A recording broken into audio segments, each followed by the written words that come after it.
Welcome back, dance friends.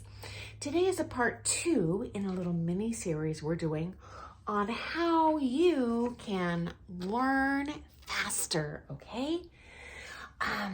So how far you excel in your dancing ultimately is it limited by budget, age, talent, how good your teacher is? Yes.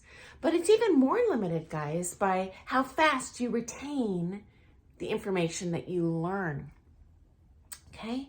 And there's a lot of things you can do outside of your lesson that aren't going to cost you anything, that'll help you learn as fast as possible. And we're going to cover that stuff today.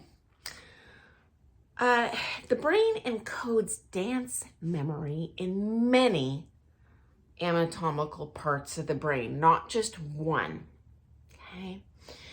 And today we're going to talk about the short-term memory, which is stored in your prefrontal cortex. This is where you're very first going to encode any information that you learn, and there's some things we can do to encode it there faster. Once it encodes there, it'll wire into all these other areas I'm going to talk about.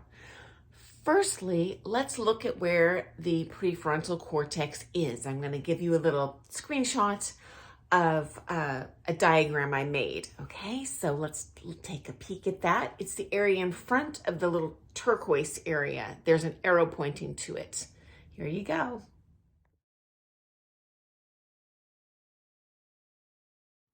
Okay, so that prefrontal cortex, excuse me guys, stores memories in a variety of ways.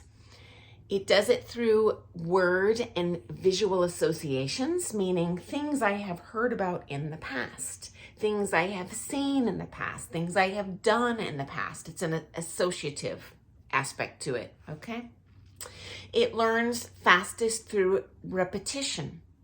So when your pro gets excited, and we all do, when you do it right a couple times, like, okay, let's add more.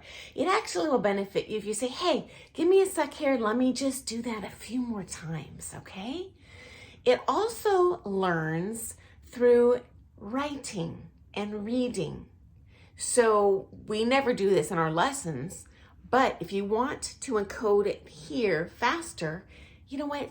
Take a few minutes after each of your lessons to just jot down what you learned. Even if that's boring, even if that's not the way you like learning. If you want to learn it fast, take that time, okay, guys? So number 1, you want to rehearse the movement. It's just as important. So you're going to do this at home, okay? So don't just physically walk through your figures and your practice. If you can practice, I understand many people can't, but you just won't excel as fast as you can and get as far as you can with your dancing if you choose to not practice or do any of these things at home. Even if you can't practice at home, even if you don't have a practice partner, even if your town has no social dances, you can still read your notes, read them out loud, go through in your head at night in bed. What am I supposed to be doing? What did I learn today? What did I learn yesterday? What did I learn 3 days ago? So buckle down and essentially do your homework. Are you more likely to get an A at the end of the semester if you just attend class every day? Or are you more likely to get an A if you study and then you take your test in 2 months? I know it's not exciting, but the studying is going to help. And not just studying the way that you enjoy doing it, which is usually just, hey, let's dance it. It's a lot more involved if you want to learn it fastest, guys. Okay, now there are other aspects that may be surprising to you that help this area biologically work best. Number 1, sleep.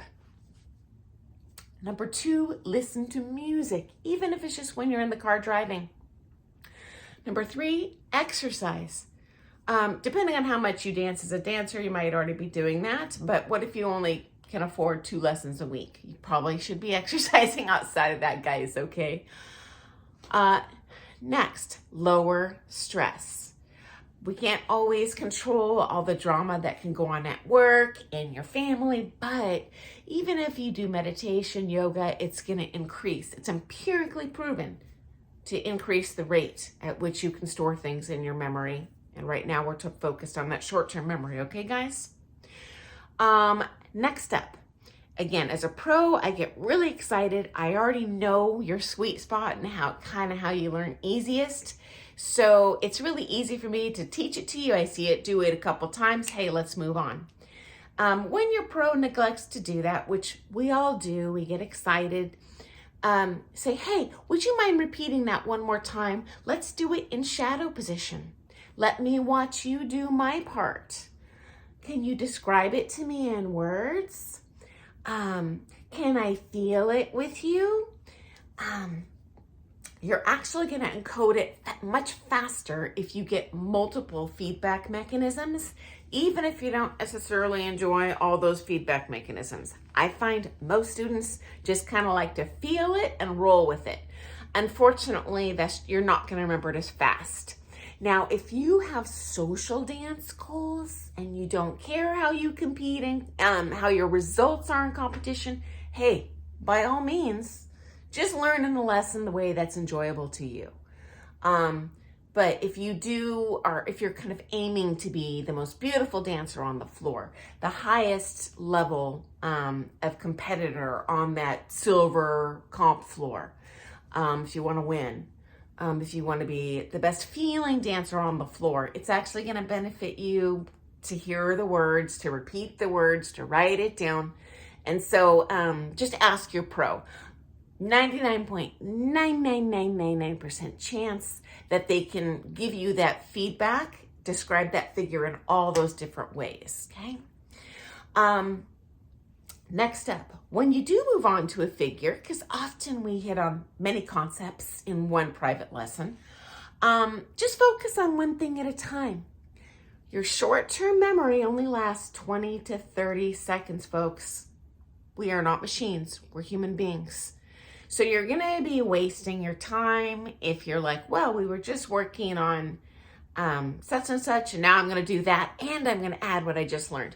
You will actually learn it faster by just focusing on one thing at a time for that short-term memory initially.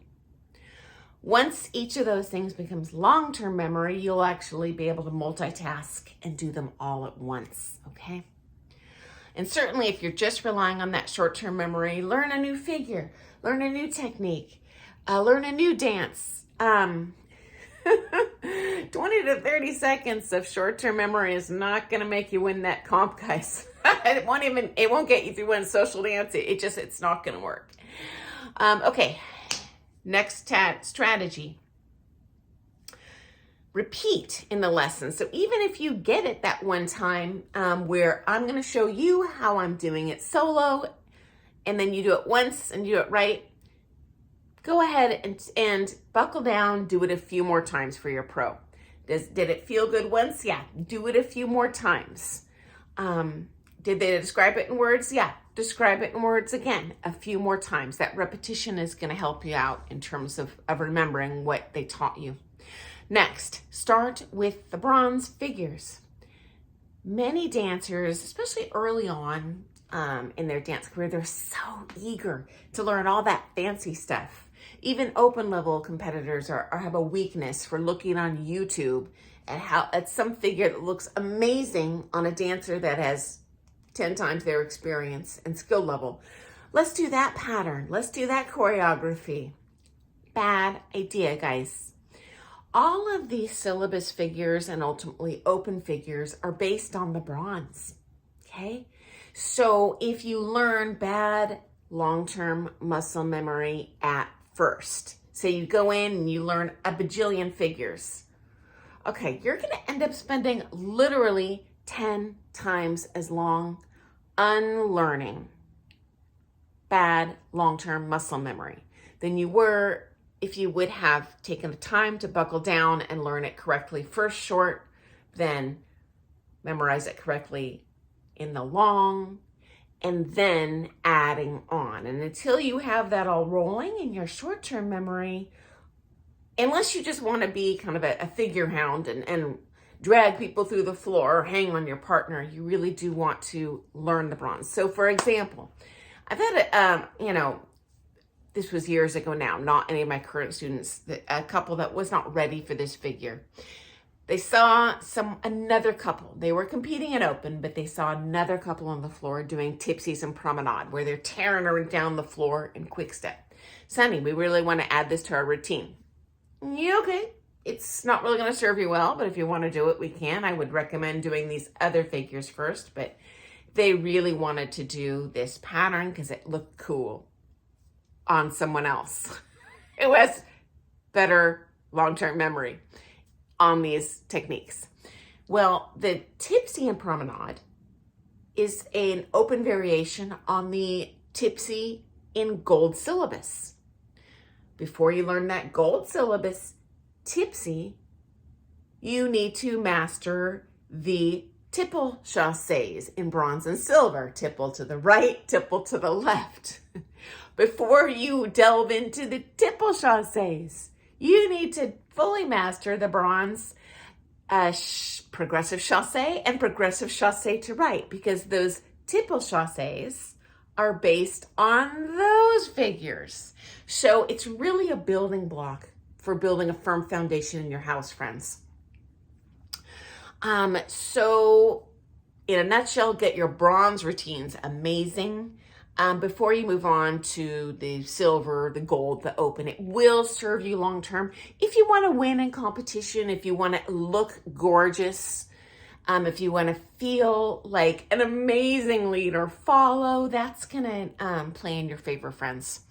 I'm going to link below to yesterday's video because I'm covering a bunch of different areas of the brain and things that you can do to maximize all those areas. Because part of the, I think, joy and fascination in ballroom dance is it does involve so many areas of the brain. It's a great challenge and a joyful and healthy challenge. Okay, friends? So I once again go for my 10-minute mark. I apologize, but we are going to delve into this in a future broadcast. And I look forward to seeing you tomorrow. Bye, guys.